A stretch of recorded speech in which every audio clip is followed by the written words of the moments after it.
기도와 말씀 시리즈 세 번째 시간입니다. 오늘은 살아있는 하나님의 말씀, 이런 제목으로 말씀을 전하려고 합니다. 항상 주의 일은 잘 되는 것을 우리가 믿어야 됩니다. 그리고 하나님 손 붙잡고 걸어가면 반드시 더 큰 역사가 일어날 것도 믿어야 됩니다. 우리가 힘이 있고 지혜가 있어서가 아니라 우리를 인도하시고 우리를 사용하시는 분이 바로 전능하신 하나님이시기 때문입니다. 그래서 잘 되고 있습니다. 더 큰 역사가 일어날 줄 믿습니다. 여러분 믿으십니까? 반드시 하나님께서 우리를 그렇게 인도해 가십니다. 지난 2주일 동안 기도에 관한 말씀을 증거했습니다. 기도는 놀라운 것이 있는데 믿음으로 하는 기도는 반드시 응답이 됩니다. 그래서 기도는 사람을 바꾸고 세상을 변화시킵니다. 야고보서 1장 6절을 우리 한번 같이 읽어보실까요? 시작. 오직 믿음으로 구하고 조금도 의심하지 말라. 의심하는 자는 마치 바람에 밀려 요동하는 바닷물결 같으니 이런 사람은 무엇이든지 주께 얻기를 생각하지 말라. 두 마음을 품어 모든 일에 정함이 없는 자로다. 아멘. 기도하고 믿고 나아가면은요, 반드시 응답이 오는 것을 조금도 의심하지 말라고 말씀해 주십니다. 빌립보서 4장 6절 7절에도 우리에게 너무나 중요한 그러한 확신을 심어주시는 말씀인데 이것도 같이 읽어보실까요? 아무것도 염려하지 말고 오직 모든 일에 기도와 간구로 너희 구할 것을 감사함으로 하나님께 아뢰라. 그리하면 모든 지각에 뛰어난 하나님의 평강이 그리스도 예수 안에서 너의 마음과 생각을 지키시리라. 아멘. 믿음으로 부르짖어 기도하면은요, 구한 대로 이루어지기 때문에 기도가 우리 가정을 바꾸고 기도가 내 미래를 바꾸고 결국 기도는 세상을 변화시키고 바꾸는 능력이 있습니다. 그래서 하나님은 기도하는 사람들을 통하여서 세상을 바꾸어 가십니다. 한 남자가 부인이 교회 생활을 열심히 하는 것이 못마땅합니다. 그래서 못 가게 합니다. 핍박을 합니다. 남편이 반대한다고 하나님을 믿고 교회를 출석하는 것을 그만둘 수는 없지 않는 것입니까? 그래서는 남편 눈치를 보면서 열심히 교회 생활을 합니다. 그러면서 이 남편이 하나님께 돌아오도록 정말 눈물로 기도했습니다. 몇 년을 기도했습니다. 교회 갈 때도 남편 눈치 보기 싫어서 부딪히지 않기 위하여 정말 살금살금 소리 나지 않게 현관문을 나섭니다. 그런데 기도는 이상한 힘이 있습니다. 어느 날 남편이 나도 한번 오늘 교회 가볼까, 그런 얘기를 하는 것이었어요. 얼마나 놀랐는지 모릅니다. 기도 응답이 온 것이구나 생각하고 조마조마 그렇게 함께 교회를 갔습니다. 오늘은 꼭 남편에게 맞는 그런 말씀이 예비되었어야 될 텐데 기도하면서 교회에 도착했지만 본문은 그렇게 남편과 맞는 그러한 말씀이고 또 설교가 아니었습니다. 그런데 이상한 현상이 일어납니다. 예배가 시작되고 말씀을 듣는데 남편이 가만히 강단을 보고 있으면서 자기도 모르는 사이에 말씀을 들으면서 눈물이 흐르는 것이었어요. 이상하게 남편이 울고 있는 것이었어요. 아마 남편이 살아있는 하나님의 말씀을 만난 것 같습니다. 그것이 바로 하나님의 능력입니다. 지금 예수 잘 믿는 사람이 되고 안수 집사, 권사 부부로서 얼마나 행복한 교회 생활을 그리고 신앙 생활을 하고 있는지 모릅니다. 제가 전도사 시절에 청년들과 수련회를 갔습니다. 잠을 자면서 군대와 같이 한 사람씩 깨워서 불침번을 세워갖고 불침번을 선 형제에게 성경을 읽으라고 말해 주었습니다. 불침번을 서는 사람들이 번갈아 성경을 봅니다. 그런데 놀라운 것은요, 그토록 조용한 시간에 또 수련회를 통하여서 은혜 받는 시간에 아무도 깨어있지 않고 방해받지 않는 그 시간에 깊은 밤에 성경을 읽으면서 그 마음이 부딪힙니다. 그 대부분 형제들이 그 깊은 밤에 홀로 성경을 읽으면서 우는 형제들이 얼마나 많은지 모릅니다. 기도의 특징이 무엇입니까? 하나님께 부르짖어 기도한 대로 이루어진다는 것입니다. 믿음으로 기도하고 예수의 이름으로 기도한 것은 반드시 하나님께서 이루어지시기 때문에 기도하는 사람에게는 두려움이 없습니다. 디모데전서 4장 5절에 하나님의 말씀과 기도로 거룩하여 지니라 말씀하고 있습니다. 진심으로 기도할 때 성령이 역사하시기 시작합니다. 성령이 역사하시면 마음이 움직여집니다. 나도 모르게 눈물이 흐릅니다.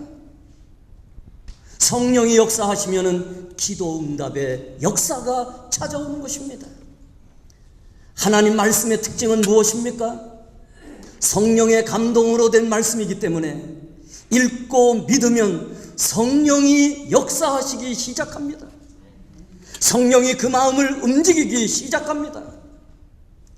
이 말씀은 살아있는 하나님의 말씀이기 때문에 말씀을 믿는 대로 된다는 것입니다.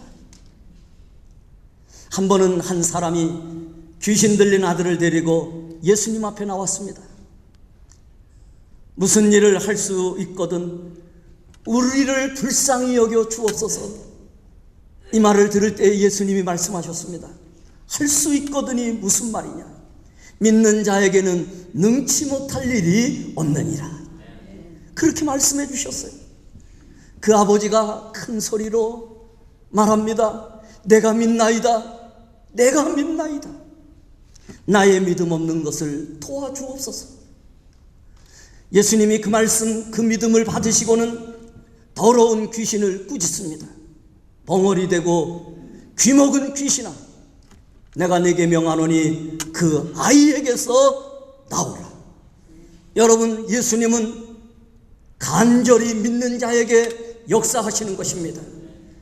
그 아이가 그 명령을 들을 때에 그 안에 있는 귀신이 소동을 치면서 그 아이에게 경련을 일으키면서 그 아이가 결국 쓰러져 넘어집니다. 귀신이 나간 것입니다. 안 될 거야? 그럴까? 못할 거야? 이런 생각 속에는 하나님이 역사하시지 않기 때문에 하나님의 말씀이 아무리 살아 역사하신다 할지라도 하나님은 믿음을 초월하지 아니하시기 때문에 우리의 믿음 안에 역사하시는 것입니다. 한번 같이 해보실까요? 하나님은 우리의 믿음을 초월하지 아니하신다. 하나님은 반드시 믿음 속에 믿음으로 그 안에서 역사하시기 때문에 모세가 하나님의 말씀을 전해도, 예수님이 하나님의 말씀을 전해도 믿지 아니하는 자에게는 아무런 역사가 일어나지 않습니다.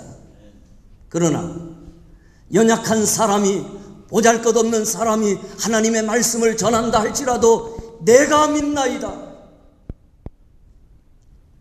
내가 믿나이다, 이러한 진실한 간절한 하나님 말씀 앞에 자신을 설 때에 그 말씀은 그 안에 역사하시는 것입니다.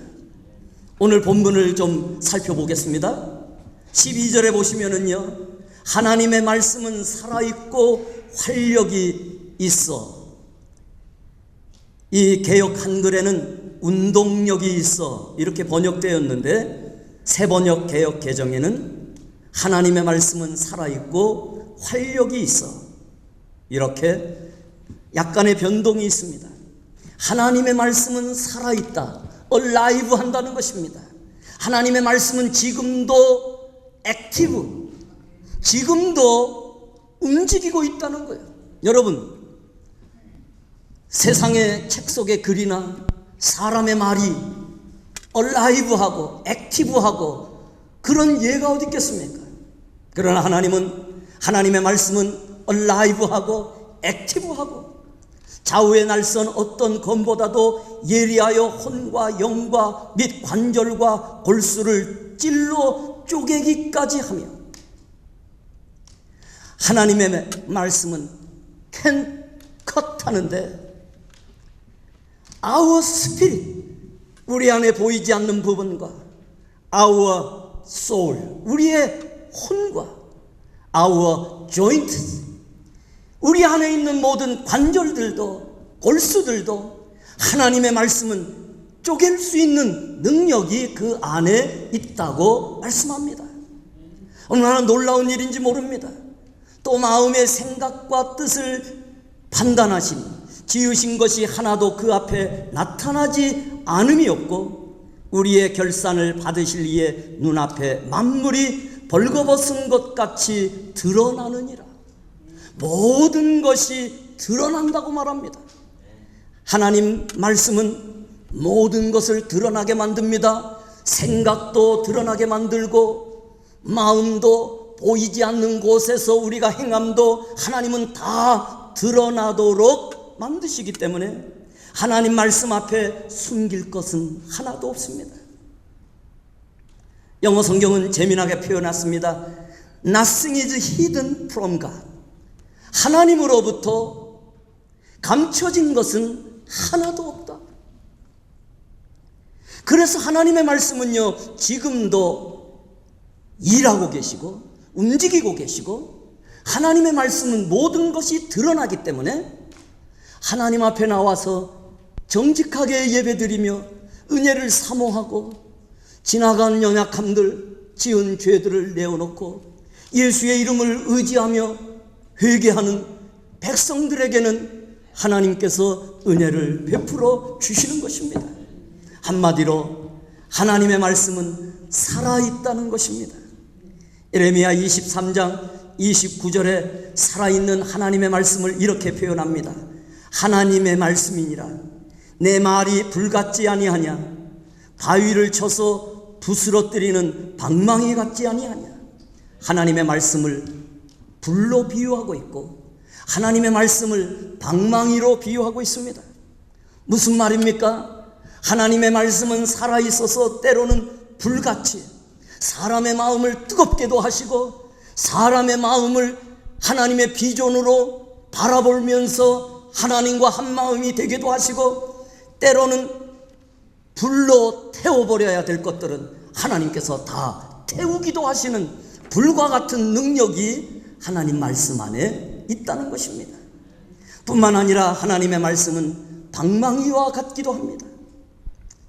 방망이가 바위를 쳐서 부스러는 것처럼 때로는 사람의 마음을 쳐서 부스러뜨리기도 하고, 때로는 부숴버려야 될 국가도 바벨론과 같이, 아수르와 같이 죄악을 저지르는 그러한 나라들, 하나님 나라를 방해하는 그러한 나라는 방망이처럼 하나님께서 부수기도 하시고, 때로는 개인도 부스르시는 것이 하나님의 뜻인 것입니다. 하나님의 말씀이 살아있는 것이고 하나님의 말씀이 능력이 있다는 것을 말씀하고 있습니다. 왜 하나님의 말씀은 이렇게 능력이 있습니까? 왜 하나님의 말씀은 이토록 힘이 있습니까?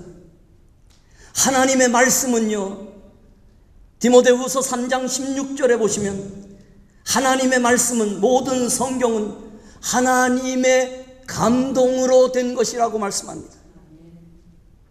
여기에 하나님의 영이 있습니다. 하나님 말씀 안에 하나님의 영이 있고 하나님의 호흡이 있고 하나님의 능력이 있습니다. 그래서 하나님의 말씀은 살아있는 것입니다. 하나님의 말씀을 대할 때에 능력이 나타납니다.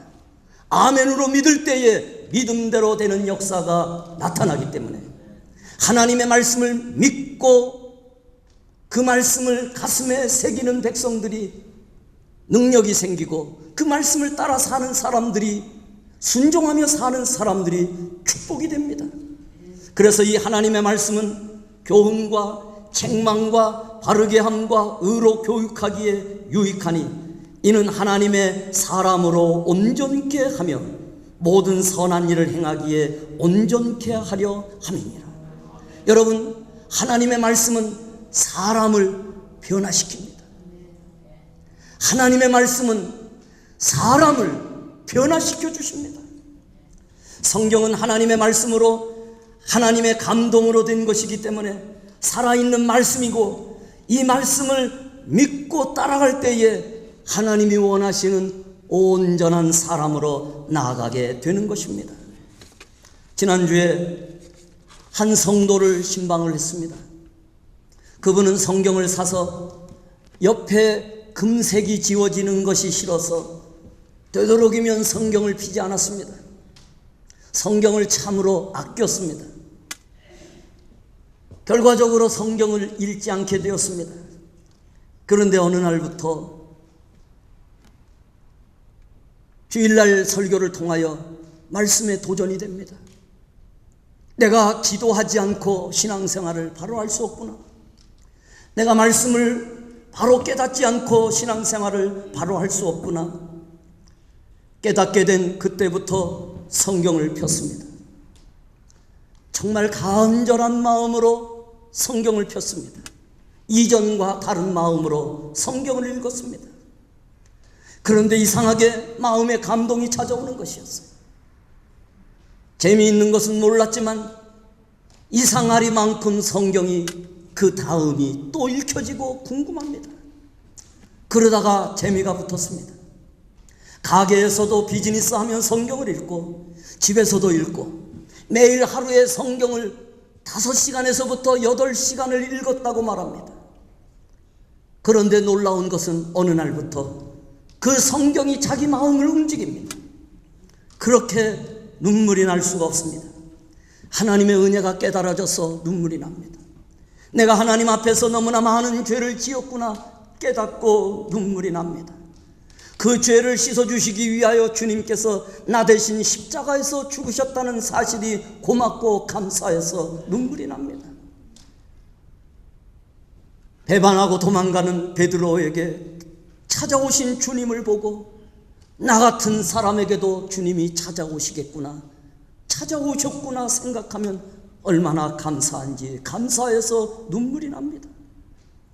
그런 사람을 사용하신 주님의 사랑을 생각해 보니까 나 같은 것도 쓰시겠구나 감사해서 그 말씀을 믿으면서 울었다고 말합니다. 히브리서 11장 1절에 믿음은 바라는 것들의 실상이요 보지 못하는 것들의 증거니 선진들이 이로써 증거를 얻었느니라고 말씀합니다.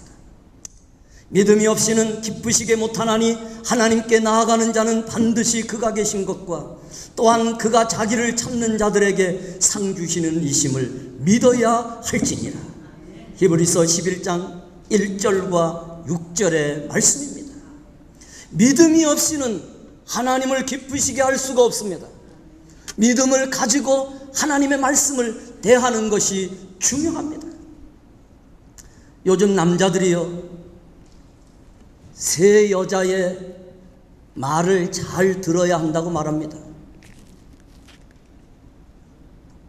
그리고 마지막 말은 오늘 설교와도 연관이 되어 있습니다. 첫 번째는 어머니의 말을 잘 들어야 된다고 그래요. 두 번째는 아내의 말을 잘 들어야 된다고 그래요. 세 번째는 내비게이션 안에 있는 그 여자의 말을 잘 들어야 된다고 그래요. 미국에는 그렇지 않지만 한국의 그 내비게이션에 있는 여자들은요, 얼마나 친절한지. 자기야, 자기 돈 많어? 지금 85kg야. 이렇게 키로수까지도, 속력까지도 말해준대요. 이 여자들의 말을 잘 듣고 마지막 말을 잘 들어야 됩니다. 마지막 말이 가장 중요합니다. 바로 그분입니다. 하나님의 말씀을 잘 들어야 형통합니다. 하나님의 말씀을 듣는 자가 복이 있습니다. 시편 128편 1절에 하나님을 경외하며 그 도에 행하는 자마다 복이 있도다. 어머니가 주지 못하는 복 하나님이 주실 수 있습니다. 아내가 주지 못하는 복 하나님이 만드실 수 있고, 내비게이션의 여자가 주지 못하는 것 하나님께서 주시기 때문에 하나님의 말씀을 경외하고 그 도에 행하는 자가 복이 있습니다. 김충근 박사를 아시죠? 교회의 장로님이시고 미국 대학 교수이십니다. 미국을 깨우는 그 영적 무브먼트 자마를 이끄시는 분입니다. 이분이 와이미 이 책을 쓰셨습니다. 그 책을 쓴 동기가 그분이 하루는 암 선고를 받았어요. 너무나 놀랍니다. 왜 하필 난가? 와이미? 그래서는 기도원에 올라갔습니다. 하나님 앞에 간절히 기도했습니다. 여러분, 기도한다고 갑작스럽게 변화가 일어나는 게 아니에요. 믿고는 믿음으로 변하지 말고 기다려야 되는 거예요. 한 번 기도로 빵 터뜨렸다고 잘 되는 게 아니라 열심히 기도했는데 이상하게 마음속에 확신이 찾아옵니다. 왠지 병이 나은 것 같습니다.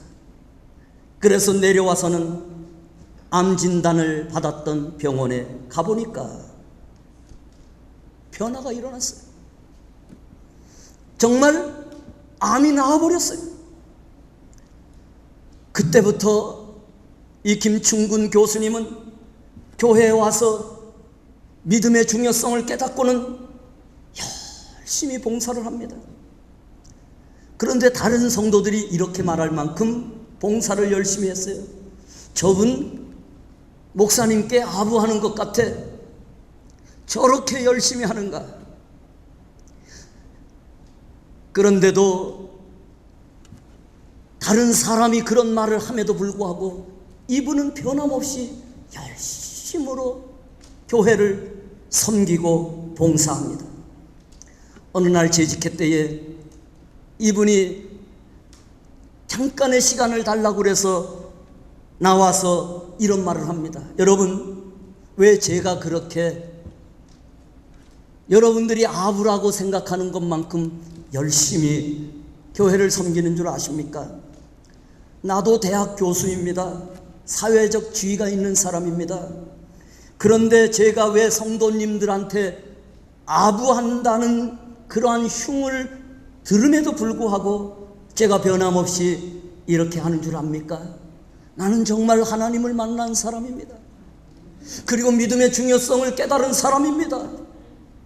나는 이렇게 살지 않으면 성이 차지 않습니다. 내가 암에 걸려보니까요, 이제는 다른 고치는 변화가 없으면 나는 죽을 몸인데 내가 간절히 기도했어요. 하나님께서 내 기도를 들어주셨어요. 내가 간절히 기도할 때에 기도 한마디가 얼마나 중요한지 여러분들은 아십니까? 여러분들은 내가 목사님께 아부한다고 그러시는데, 아부하는 저를, 내가 열심히 봉사하는 나를 목사님께서 기억하시고 한마디다로 더 기도해 주신다면 그 기도의 효능을 내가 알기 때문입니다. 나는 하나님을 만났고 기도의 중요성과 믿음의 중요성을 알기 때문입니다. 그러면서 마지막으로 이분이 이렇게 말합니다. 아부도 끝까지 하면 충성이고요, 충성도 하다 말면 아부가 됩니다. 아부가 뭔지 아십니까? 이러고서는 마쳤어요. 하나님의 말씀을 믿고 여러분 믿음을 포기하지 마십시오. 하나님의 말씀을 붙들고 여러분의 신앙을 더욱 굳게 세우십시오. 하나님의 말씀을 믿어야 됩니다. 하나님의 말씀에 순종해야 됩니다. 어려운 때일수록 하나님의 말씀을 붙들고 살아야 됩니다. 왜냐하면 믿음대로 되기 때문인 것입니다.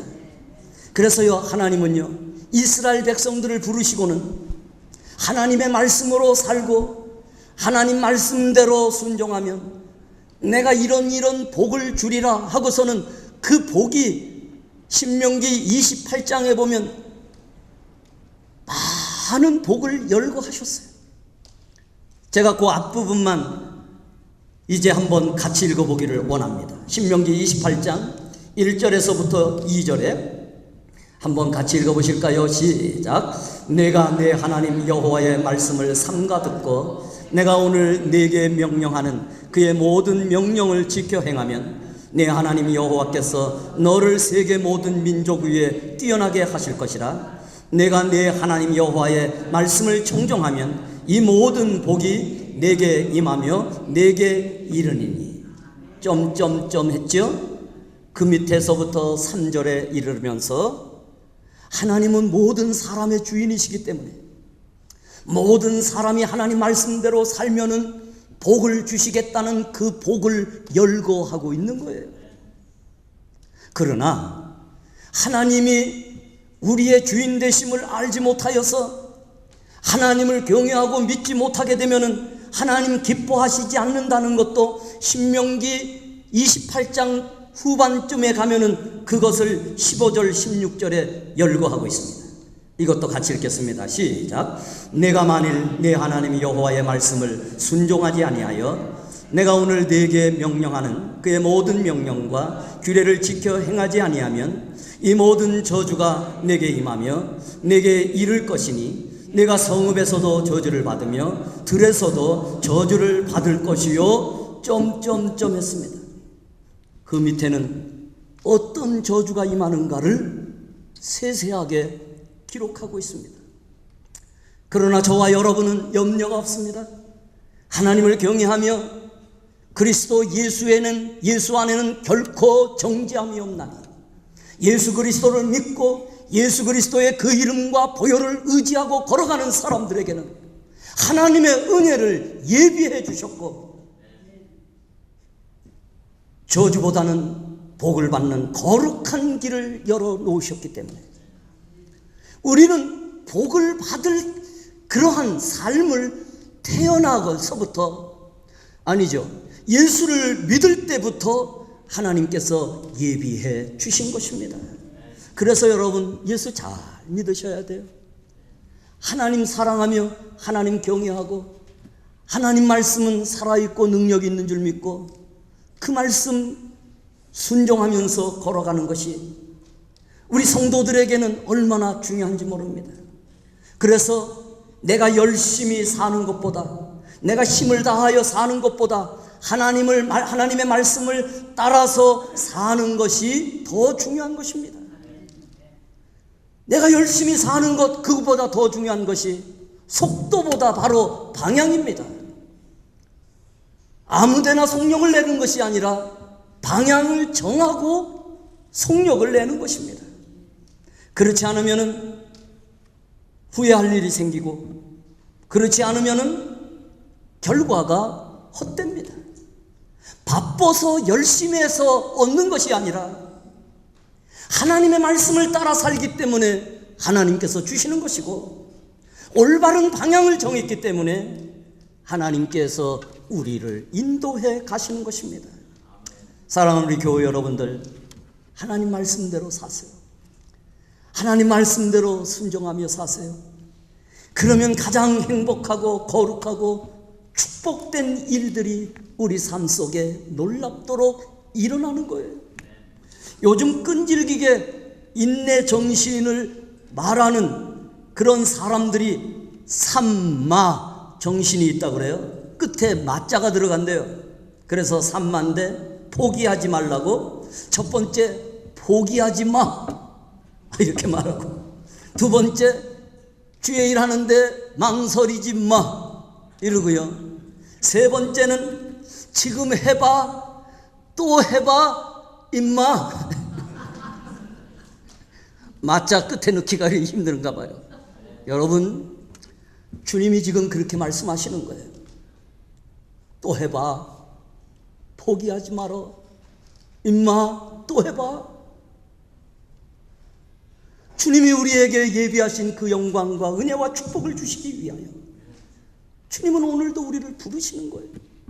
하나님의 행복과 축복 그 현장에 부르시는 거예요. 김광석 회장을 여러분 아시나요?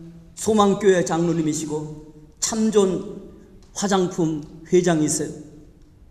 이분은 원래 독실한 불교신자였어요. 열심히 살아봤지만 정말 믿으면 믿을수록 허망해지고, 과연 이 불교가 나를 구원할 것인가 확신이 안 섰어요. 그런데 또 한 가지, 무슨 일을 해봐도 잘 성공하기가 어려웠어요. 자꾸 실패를 거듭하는 거예요. 그런데 이 사람이 하나님을 만나게 되었어요. 예수를 영접했어요. 하나님을 믿어야 되겠다. 그리고 내가 하나님을 의지해야 되겠다. 그 독실한 그 불교 신자인 어머니를 설득을 했어요. 어머니, 난 이제 하나님을 믿을 것입니다. 그래서 하나님을 믿는데 이 가정에 놀라운 일들이 생겼어요. 나중에는 참 좋은 화장품 이 회사를 세워서 크게 성공하게 됩니다.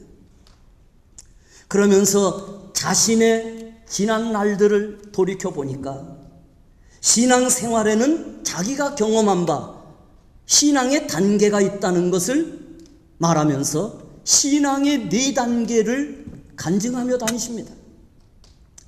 첫 번째 단계는 주일날만 오는 단계예요. 두 번째 단계는 하나님 앞에 헌금을 드리는 단계예요. 세 번째 단계는 주일날도 지키며 헌금도 하면서 열심히 기도 생활도, 그래서 틈틈이 새벽 기도회에 나오는 기도하는 단계예요. 네 번째 단계는 성결한 단계라고 말합니다. 무슨 단계요? 성결한 단계. 이때서야 비로소 하나님께서 인정해 주시는 단계라고 이분은 설명합니다. 그때가 축복의 단계라고 말합니다. 하나님이 그를 성결하다고 인정해 주실 때에 그때부터 하나님의 축복이 임하는데, 말할 수 없는 축복이 그에게 임했다는 것을 단계적으로 설명하고 있습니다. 자신은 그때부터 복을 받기 시작했다고 간증합니다. 사랑하는 우리 교우 여러분들, 하나님을 진심으로 믿으십니까? 여러분들은 하나님의 말씀을 정말 그 말씀대로 살아보려고 노력하십니까? 하나님이 이 세상에 주신 선물 가운데 가장 위대한 선물은 바로 하나님의 말씀입니다. 그 성경. 하나님의 말씀은 믿는 사람들에게 어떠한 축복을 가져다 주는가? 이거는 다음 시간에 말씀을 드리려고 합니다. 기도하시겠습니다.